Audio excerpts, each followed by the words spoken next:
अस्सलाम वालेकुम बच्चों, आज हम लोग कुछ नए हरूफ सीखेंगे और आज जो हरूफ हम लोग सीखने वाले हैं वो है नून, वाओ।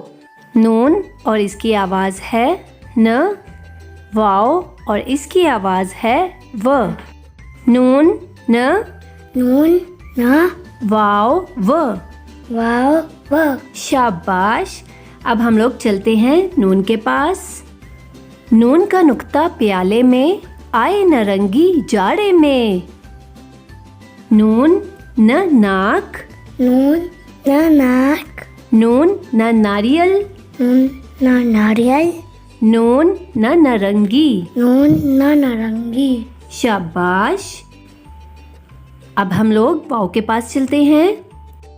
मुंह को खोलो, खाना खा लो, फ और दाल से वाओ बना लो। वाओ व वर्दी, वाओ व वुज़ू, वाओ व वर्जिश, शाबाश। तो बच्चों, आज हम लोगों ने सीखे हैं नून, वाओ।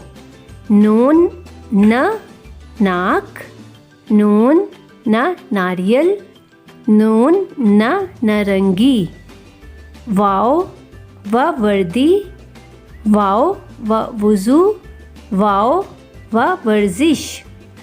इसके साथ ही आज का सबक अपने इख्तिताम को पहुंचा।